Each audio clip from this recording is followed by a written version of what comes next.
Cette semaine, au face-à-face, mon invité a tout fait dans les sports de combat sur la glace, dans l'octogone, dans le ring. Mon ami Steve Bossé. Comment ça va? Ça va très bien, Pat. Hey, merci d'être là parce que, écoute, on s'est entraîné longtemps ensemble. On a combattu sur les mêmes cartes de l'UFC ensemble. Donc, on est un peu des OG ensemble. On va se rappeler des souvenirs dans ce temps-là. Mais je veux parler au début, quand même, tout le monde t'a connu au niveau du hockey, de bagarre sur le hockey. Parle-moi de cette époque-là. Ça a beaucoup changé, là, mais l'époque des semi-pros, comment que c'était... Le monde se déplaçait pour ça. Là. Ouais, on attirait vraiment des grosses foules. Écoute, s'il n'y avait pas de bagarre d'un match, les gens lançaient les poubelles sur la glace. C'était vraiment... C'est ça. Puis chacun des combattants, on avait un job à faire. Fait que...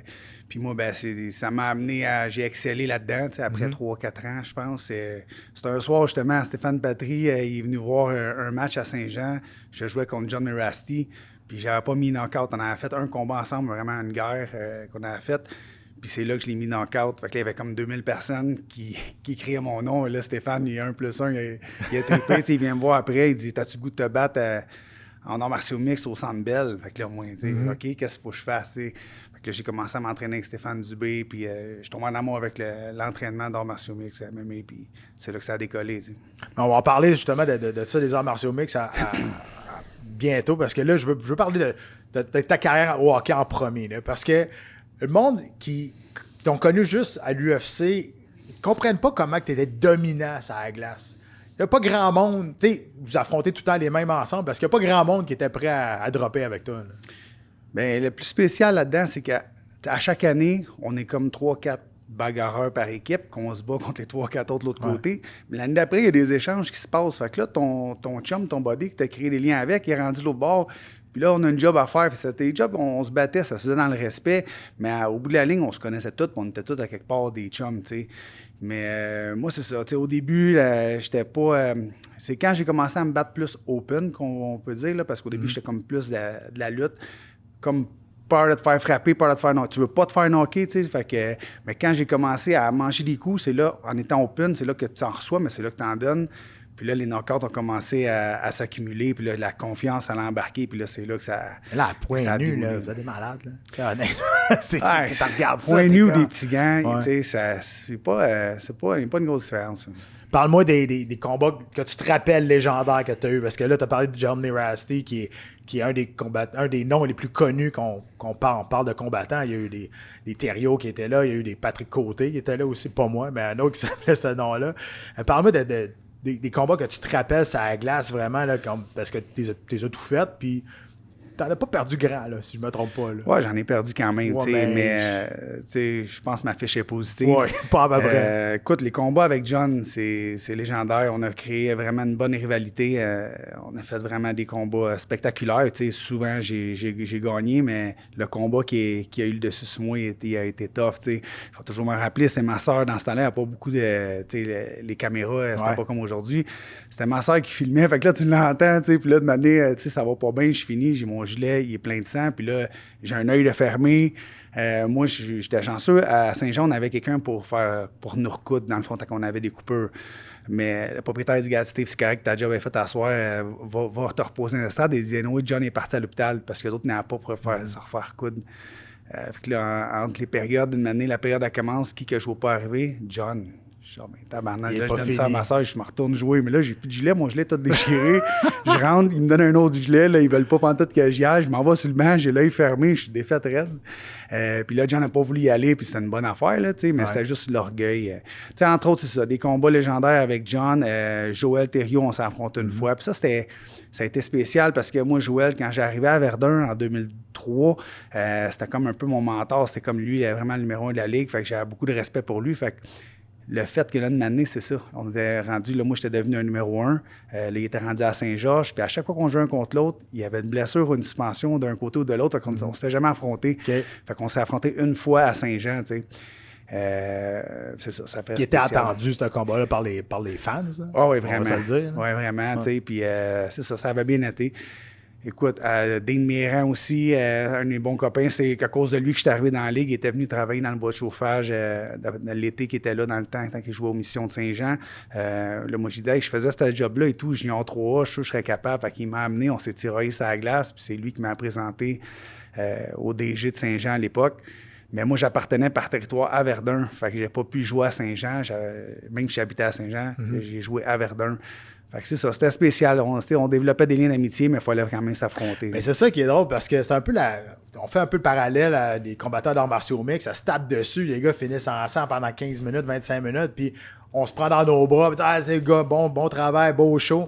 Ça la glace, c'est un peu comme ça parce que veux pas, il y avait des joueurs qui étaient là pour compter des buts, puis il y avait des joueurs qui étaient là pour brasser la cage, mais vous étiez tout le temps le même entourage qui se côtoyait. Ça la glace, c'est pas le choix. Ah, exact, c'est la même chose. Écoute, il y a un énorme respect qui se crée entre les boys.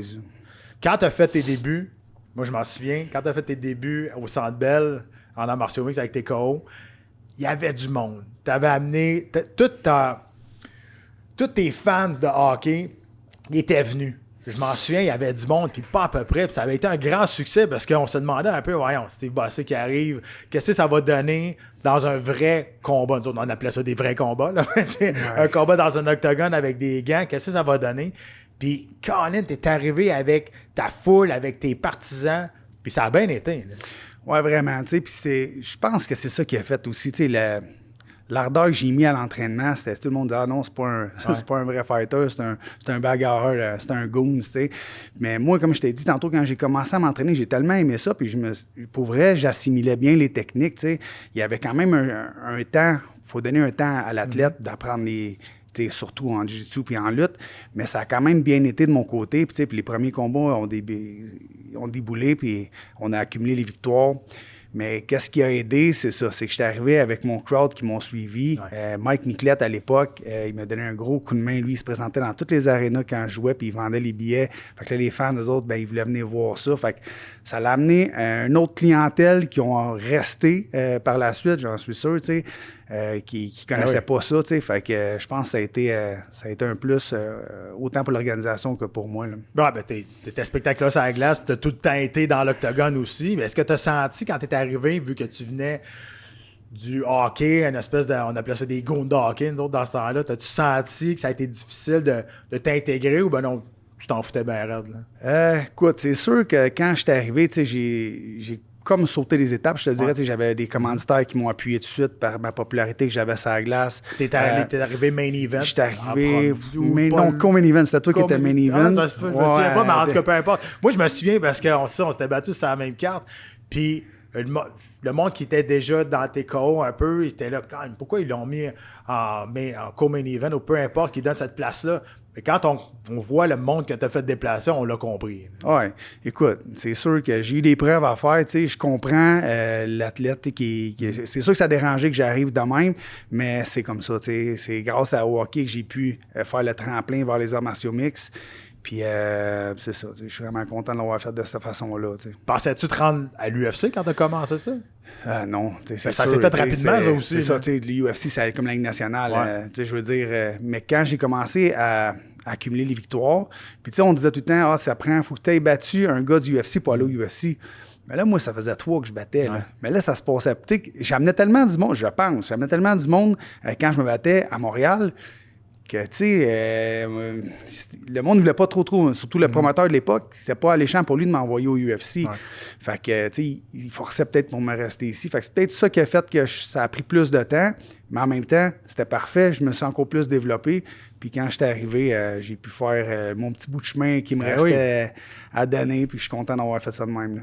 T'as-tu. Ouais, c'est ça, parce que tu arrivé à l'UFC, puis t'as quand même eu du succès rapidement avec ton style qui était flamboyant. T'as eu des combats extraordinaires, dont ton dernier à Ottawa, combat de la soirée, un des meilleurs combats de l'année aussi face à Charles Donald. Même encore aujourd'hui, on le regarde et on se demande, ça n'a pas de bon sens, comment vous avez fait pour rester debout pendant tout ce temps-là.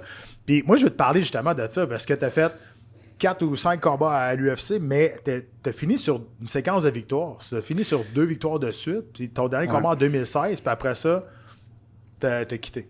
Pour ça, j'ai quitté parce que j'ai commencé à avoir des problèmes avec mes épaules. Je fais de l'arthrose dans les épaules, puis pour combattre, je me faisais infiltrer à cortisone. Tu sais, de manière, tu t'as pas le choix, t'es là, tu négliges des choses, mais de manière, c'est ça. Le body, il répondait plus du tout. Puis ça a été ma dernière blessure. Moi, je savais que je faisais de l'arthrose dans l'épaule gauche. J'avais besoin de me faire infiltrer, mais la droite, je vous dis, mon épaule droite est comme une neuve. Sauf que mon dernier round que j'ai fait avec Alex Beaulais à Saint-Jean, je m'en allais me battre contre Oconi. Le dernier, c'était à Vegas. Son nom m'échappe. Garrett Cannonier. Ouais, ça, je m'en souviens. Le dernier round, j'avais fini, j'ai abolé, j'en ai fait un autre, puis je suis tombé sur le coude, puis là, j'étais plus capable de bouger le bras. Puis là, avec un rayon X, on s'est rendu compte que j'avais de l'arthrose, puis c'est le morceau. De l'arthrose, tu fais une déformation de l'os, si tu veux. Là. On appelle ça des becs d'os, mais ce bec d'os-là brisé. J'étais plus capable de bouger. De la grosse douleur. Fait que c'est ça que je me suis dit, regarde, c'est terminé, mon corps. Puis, tu sais, il faut pas oublier que j'avais ma carrière de pompier tout ce temps-là. Moi, depuis 2012, quand je suis rentré à la caserne de Saint-Constant, je fais mes corps de travail souvent de 6 à midi et demi. Puis je m'entraîne par la suite. Fait que j'ai toujours gardé ça. Sauf que là, je me blesse, plus capable de travailler. Je dis, oh non, c'était assez. Là. Mais tu n'as jamais arrêté de t'entraîner quand même. Puis, tu sais, je veux que tu me parles de quand tu es rentré à l'UFC.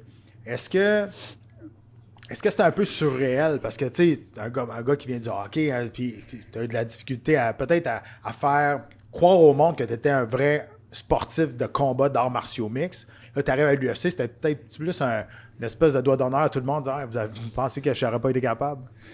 C'est sûr, tu sais, ça n'a pas été facile. Comme je t'ai dit tantôt, même si je battais les gars du UFC, ça aboutissait pas. Là, mon corps, des blessures qui s'accumulaient. Tu sais, moi, la façon que je suis arrivé au UFC, j'étais à la caserne pendant un quart de travail. Je venais de signer j'avais recommencé à jouer au hockey pour Laval à l'époque. J'avais signé pour 10 games, tu sais. Fait que là, j'ai recommencé à combattre. La bébite, elle a comme réveillé de quoi en dedans, là. Je me suis offert un combat contre... en boxe, la promotion coupe-moins contre Barak. Ouais, Éric Barak. Pendant ce temps-là, je commence un peu à boxer, à me mettre en shape. Rampage Jackson, il se fait empêcher de combattre sur la carte de Montréal. Moi, j'étais assis dans mon lazy boy à la caserne. Je dis au gars, je vais texter Patrick, je vais lui dire que je vais aller le remplacer. Mais moi, en niaisant, je texte Patrick pour le fun, il était sérieux. Il me rappelle, il dit, j'ai un contrat pour toi. Fait que ça a déboulé de même. Ça faisait 1 an que j'étais inactif. Fait que là, ce combat-là, finalement, Rampage était capable de reprendre sa place. C'est mal, le 113, je pense. Ouais, toi, t'as combattu ce soir-là. Rampage a repris sa place. Moi, il fallait que je fasse le poids, puis le UFC me payait quand même. Parce que tout à coup, que Maldonado qui se battait contre Rampage, s'il se blessait, je suis remplacé. Moi, t'avais fait le poids. Ouais, j'avais fait le poids. C'était payé. C'était ça dans le deal. Puis, tu sais, moi, j'aurais trippé. Maldonado se blesse parce que moi, Rampage, c'était comme un peu mon idole dans son style, tu sais. Mais, fait que là, c'est là, ça a déboulé. Le UFC m'ont dit, on t'offre un combat contre Thiago Silva. Au Brésil, c'était censé être au Brésil. Finalement, ça a été en Floride. Mais c'était comme dans 6 ou 7 semaines à 185 livres. Fait que là, moi, OK, Thiago Santos. Ouais. Fait que je dis, OK, c'est qui, lui? Puis on est-tu capable? Là, j'appelle Jeff Gaudreau. Il dit, ça va être tough parce que là, je pesais 2,30, tu sais. Puis finalement, c'est comme ça. Là, j'étais allé. Mais, tu sais, il ne faut pas oublier, c'est ça. Ça fait 1 an que je suis inactif. Fait que tout va vite. Je m'en vais là. Tu sais, j'étais pas sharp, mais je ne pouvais pas m'empêcher. C'était vraiment une opportunité. Non, c'est clair. 29 secondes me fait knocker. C'est pas un fois de ma vie, me faisait knocker avec un kick, tu sais. Ouais, c'est ça. C'était un coup de batte de baseball, t'as reçu, là. On sait que c'était un bon kickboxer, mais t'es revenu après. C'est ça. Ouais, je suis revenu après. Tu sais, c'est ça. J'étais pas sharp. Ça faisait longtemps inactif. La grosse coupe de poids, tu sais, j'étais comme pas sharp pantoute. Fait qu'il arrive ce qui arrive. Après ça, moi, là, je veux prouver à tout le monde que non, je suis capable d'en gagner un, tu sais. Fait que là, j'étais en mission, man. Tu sais, c'était fou, là. J'avais un gros camp d'entraînement. Puis c'était un gros combat, une opportunité en Australie. Ouais. Fait que j'étais arrivé là, puis là, c'était à 205. Fait que là, j'étais content d'être dans ma catégorie. Puis en 52 secondes. Tu l'as knocké. Ouais. Fait que là, au moins, là, j'avais ma première victoire. Première victoire, c'est comme, OK, je fais partie de la gang. Ouais, that's ça. Ouais. Ah, c'est cool, ça. Puis après ça, c'est ça. En 2016, t'as pris ta retraite forcée un peu à cause de la blessure, mais ça t'a pas empêché de continuer à combattre parce que tu parles de cette opportunité-là qui t'est arrivée de boxer Jean-Pascal. Ouais. Ben dans le fond, tu sais, c'est ça qui a aidé à dire, regarde, je suis plus capable parce que j'aurais sûrement continué encore. Sauf que là, je rencontre Yvon Michel. Yvon Michel, il me propose, il dit, parce que ça, on parle de l'époque McGregor-Mayweather, le boxeur contre le gars du UFC. Fait que là, il y avait comme un petit engouement aux États-Unis. Fait que là, il dit, qu'est-ce que t'en penses d'affronter Jean-Pascal? Mais moi, c'était comme, OK, c'est une belle opportunité. Oui, je veux, tu sais. Fait que là, on a fait un combat au casino. Mais en même temps, est-ce que tu pensais que c'était plus une idée dans les airs de même, juste savoir si ça te tentait ou tu pensais que c'était vraiment plausible que ça arrive? Là? Ah, ben il avait l'air sérieux. Okay. Moi, je dis, OK, je vais demander. Ah non, mais je dis, si ça peut arriver, je vais demander mon release du UFC parce qu'avec mon rapport médical, tu sais, j'étais plus en mesure vraiment de. Puis avec l'âge que j'avais, fait que ça, le UFC a accepté de me releaser parce que je venais de signer un contrat. Puis c'est ça, puis ça a déboulé, puis j'ai fait un super bon camp d'entraînement. Je suis parti à Détroit. Tu sais, j'ai dit, gars, je vais essayer de me faire la meilleure prestation contre Jean-Pascal, qui est un des meilleurs boxeurs qu'on a connu au Canada. Fait que moi, je m'en allais là, je savais que c'était tough, là, tu sais. Tu étais allé t'entraîner au Kronk? J'étais allé m'entraîner au Kronk où c'est tough là-bas Stevenson aussi. est allé puis qui a mis sa carrière vraiment. C'est là qu'il a eu du succès par la suite. Très tough. Honnêtement, je veux que tu m'en parles un peu de moi, ça. là, j'arrive là, le gars du UFC qui n'a pas rapport, qui n'a pas d'affaire là. Encore une fois, c'est pareil comme dans le temps du hockey quand j'ai arrivé dans le martial mix puis je fais une finale. Là, j'arrive là, moi, avec le Yukon, avec ma face sur le Yukon de ma commandite de chez Chevrolet Racine. Puis là, les gars me voient arriver, l'ancien gars du UFC qui va se battre contre Jean-Pascal, puis eux autres, tu sais, là-bas, c'est pauvre, là, les maisons placardées. Tout le monde rêve d'avoir une opportunité de pouvoir gagner sa vie en boxe. Moi, j'arrive de nowhere. Fait qu'il voulait... Il a fallu que je gagne le respect, puis j'ai pas eu le choix. C'est sûr, tu t'es fait tester en partant. Ah, en partant. Puis là-bas, même si ça n'aurait pas été ça, c'est comme ça là-bas. Ouais. Là-bas, tu te réchauffes, tu mets ton casque, tu te beurres de vaseline. Et surtout, tu viens des arts martiaux mix. Ouais. Eux autres, tout le monde sont autour du ring, puis là, tu commences. Fait que là, tu fais 2 ou 3 rounds avec un, il débarque. T'en as un fresh qui embarque. Il débarque, t'en as un autre fresh qui embarque. Jusqu'à temps, ils voient jusqu'où ils veulent vraiment te tester. Fait que ça a bien été, j'ai fait ma place, j'ai gagné le respect. C'est du vrai sparring, c'est pas du light touch. C'est du combat. Ouais, c'est du combat. Je te dis, ils veulent te knocker. Fait que moi, j'étais arrivé là, moi, je savais que je voulais rester là un mois. C'était vraiment mon camp que je voulais faire là, avec Sugar, qui était là, qui s'occupait de moi. Fait que c'est ça. J'ai gagné le respect rapidement. Puis après ça, les gars se sont vite, on a fait une bonne équipe, ils m'ont aidé. J'ai vraiment bien évolué. Passer le test. Passer le test, t'sais. Sauf bad luck qui arrive. À la fin, peut-être 2 semaines avant qu'il me restait que je m'en allais, je me suis déchiré le tendon du bicep. Ça, rien à faire. Là, c'est venu tout plein de sang. J'étais plus capable de bouger. Descends à Montréal, on fait la résonance. C'est Sébastien Simard qui s'occupait de moi. Il dit, écoute, on a 3 semaines ou 1 mois pour rattacher le tendon avant sinon il se rétrécit puis il s'assèche comme. Fait qu'il dit, t'as le temps, tu te bats dans 2 semaines. Fait qu'il dit là, frappe plus de la main droite, finis ton camp d'entraînement, fais ton combat, on t'opère le lundi après. Je me battais le samedi, on m'opère le lundi. Fait que tu sais, ça excuse rien. J'étais arrivé là, moi j'ai. Tu t'es battu avec le tendon du bicep pété. Ouais. Moi, j'ai une droite. Moi, je suis un brawler, je suis un cogneur de la droite. J'ai pas de jab crochet avant. Tu sais, je vais me débrouiller, je vais placer ma main arrière. Là, ma main, elle va pas bien, tu sais. Puis j'étais capable de faire 8 rounds avec Jean. Je suis vraiment content de ça, la prestation que j'ai donnée. Même top shape, le résultat était pareil, mais ça n'a pas été facile. Ça n'a pas été facile. On parle souvent de, peu importe qu'on aime ou qu'on n'aime pas Jean-Pascal, c'est un combat qui était tellement piège pour lui aussi. C'est un combat dangereux face à un gros cogneur comme toi qui a décidé, moi le faire, puis pour le spectacle, pour les fans. Puis ça a donné quelque chose, je pense que mieux que ce que le monde avait peut-être anticipé. La performance que tu as donnée face à Jean-Pascal. Oui, c'est ce que Jean m'a dit après. Il dit, sérieux, je m'attendais vraiment pas à ça, de comment est-ce que tu bougeais. Il dit, c'est pas... il dit, regarde, tu m'as vraiment surpris. Il dit, pour vrai, good job. Puis par la suite, ça, j'avais vu le frère à Jean ici. Il dit, t'as impressionné beaucoup le monde de la boxe. Puis là, ils vont après ça, il a trippé de qu'est-ce qu'il a vu. Il dit, Steve, il dit, non, on va continuer. Mais là, moi, je sais qu'il faut jamais me faire attacher ça. C'est une grosse chirurgie avec une grosse convalescence de 4 mois. Fait que là, je n'ai pas d'assurance à job, je suis pompier temporaire. Fait que là, 4 mois en convalescence, avec la bourse que j'ai faite avec Jean, j'étais capable de faire ce temps de convalescence-là. Mais puis pendant ce temps-là, Stevenson arrive son accident, hémorragie cérébrale. Puis, fait que là, tu sais, ma femme a dit, là, OK, où c'est que tu t'en vas avec ça, avec les blessures que tu as? Moi, j'avais un petit gars dans le temps. Fait que c'est ça, j'ai pris la décision de genre, non, regarde, j'ai fait le tour de ça. Puis je m'étais toujours dit, je me retirerais pas sur une défaite. Sauf que là, c'est pas une défaite dans mon sport. C'est pas un combat de trop, en tout cas. Non, puis tu sais, c'est une expérience que je t'allais faire. Je t'avais donné une chose, comme j'avais donné. Mais mon dernier combat pour moi, moi, c'est en arts martiaux mix. C'est vraiment, moi, je suis un combattant, je suis un brawler qui excellait dans la cage, en boxe. C'était un autre sport complètement. Je suis content de l'avoir fait, belle expérience. Mais c'est différent. Tu sais que tu l'as fait toi aussi, tu sais. C'était face à Sean O'Donnell à Ottawa. Puis, on en a parlé un peu tantôt, mais ce combat-là, encore une fois, on le regarde, puis ça fait partie des meilleurs combats de l'histoire du UFC. Là, fait que on va se rappeler, on sait que tu t'es battu contre Jean-Pascal, mais on va se rappeler toi à l'UFC comme un combattant super spectaculaire, qui avait peur de personne, mais surtout de ce combat-là face à O'Donnell. Je m'en souviens, on était dans le même vestiaire, puis quand tu es revenu dans le vestiaire, moi je me battais contre Cerrone, puis je te regardais, je dis 50 G's, mon chum, ça c'est un bonnet de soirée, ça c'est sûr, certain, ça. J'étais content quand il l'avait nommé. Écoute, ça change la game complètement. Tu sais, c'est des gros bonus.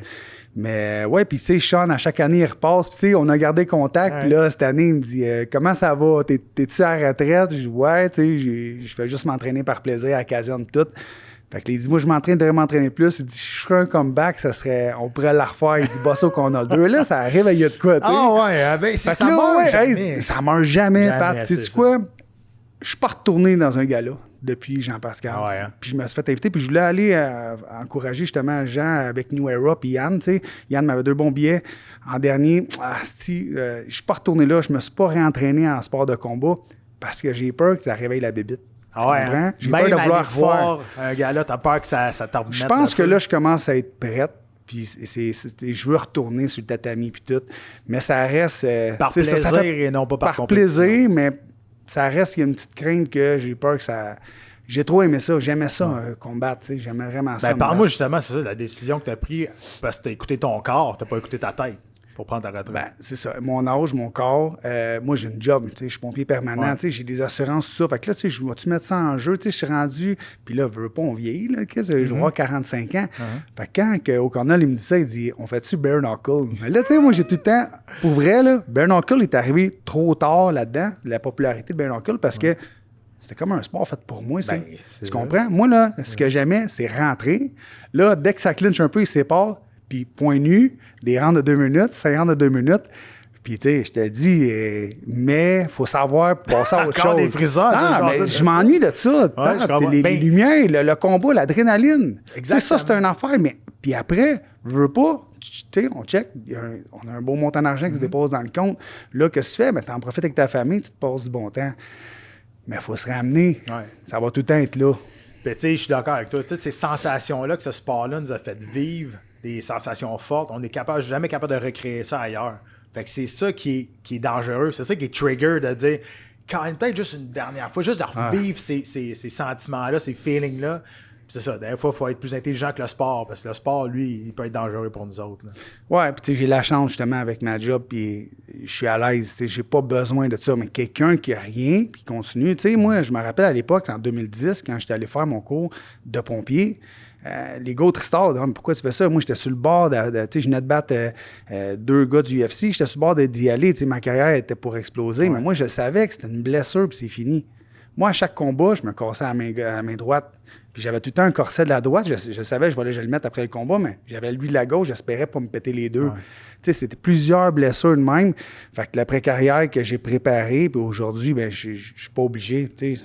Fait que je comprends ceux qui font le combat de trop. Lui, le gars qui a rien, il n'a pas le choix, il va y aller. Là. Ouais, mais en même temps, tu sais, ça, c'est tout à ton honneur d'avoir préparé une après-carrière pendant le présent de ta carrière. Ça, parce que, tu sais, quand tu es un athlète professionnel, tu ne penses jamais que ça va finir. Tu sais, tu vis le moment présent, puis tu dis, ça m'arrivera pas, ça. Mais tu sais, du monde qui sont intelligents comme toi, de dire, OK, pendant le présent, m'a préparé quelque chose parce qu'on ne sait pas ce qui va arriver. Puis toi, tu avais une historique de blessure de toute façon, mais tu savais de toute façon. Mais tu sais, le moment présent, tu venais de battre des gars du UFC, tu t'en allais là. C'est quand même intelligent de ta part d'avoir fait ça. Puis aujourd'hui, ben, Colin, ça t'empêche peut-être de faire justement le combat de trop que tu ne serais pas supposé faire, même si ça te gruge en dedans. Là. Ah, exact. Puis c'est ça, je suis en paix avec ces décisions-là, mais j'accepte ce qui monte puis comment ce que c'est, tu sais. Ça fait partie de moi. C'est pour ça que j'ai eu la carrière que j'ai eue. Moi, je me battais pour pas perdre. Je me battais pour donner un spectacle. Puis je me battais pour aller chercher le knockout. Puis quand tu vas aller chercher le knockout, ben, tu prends des risques. Tu payes le prix. C'est ça, tu payes le prix. T'sais. Fait que c'est ça, je suis vraiment content d'avoir la carrière que j'ai eue. J'ai une belle carrière, ça m'a amené à voyager. C'est ça. Faut être en paix, puis le combat de trop va être comment? T'sais, mettons une grosse défaite. Là, je ne dois pas laisser ça là. Tu comprends-tu? Fait que là, de m'amener... C'est une roue qui tourne, c'est un engrenage. Mais tu te rends compte que tu as eu du succès dans tous les sports de combat presque. Tu sais, c'est à la glace, dans l'octogone, à la boxe. c'est quand même unique, là. Tu sais, ta carrière que tu as faite, que tu es parti d'un sport qui est très tabou, de te battre sur la glace, à un autre sport qui est tabou, mais tu as eu du succès quand même là-dedans et finir face à le meilleur boxeur que le Canada a jamais produit. Je sais pas si tu te rends compte de ce parcours-là que tu as fait qui est ultra impressionnant. Là. Ouais, honnêtement, tu sais, c'est spécial, puis tu sais, ça est arrivé comme ça. Je veux dire, si j'aurais pas fait de hockey, j'aurais pas combattu en arts martiaux mixtes, puis j'aurais pas combattu contre Jean Pascal non plus. C'est la combinaison, le cheminement qui fait que ma carrière est différente des autres, tu sais. Puis oui, mais j'en suis fier, puis c'est une belle carrière que j'ai eue, là. Ben, sois-en fiers, puis nous autres, en tout cas, on va se rappeler de Steve Bossé comme un gars qui allait pour gagner, justement, et pas perdre. Puis en tout cas, moi, je vais toujours me souvenir de ce combat-là. J'étais dans le vestiaire, je regardais ça, puis j'étais comme, on ne pourra jamais topper ça aujourd'hui. C'est sûr qu'après ton combat, tout le monde dans le vestiaire, bon, ben, 50 000 est parti. On le savait. Merci d'être venu au show face à face. Ça faisait longtemps que je voulais t'inviter, puis je pense que le monde d'aujourd'hui qui connaissent, ils te connaissent peut-être pas, vont peut-être porter à aller voir ce combat-là, puis ils vont comprendre quel genre d'athlète tu étais. Ça fait plaisir. Merci, Pat. Merci, Steve. Yes.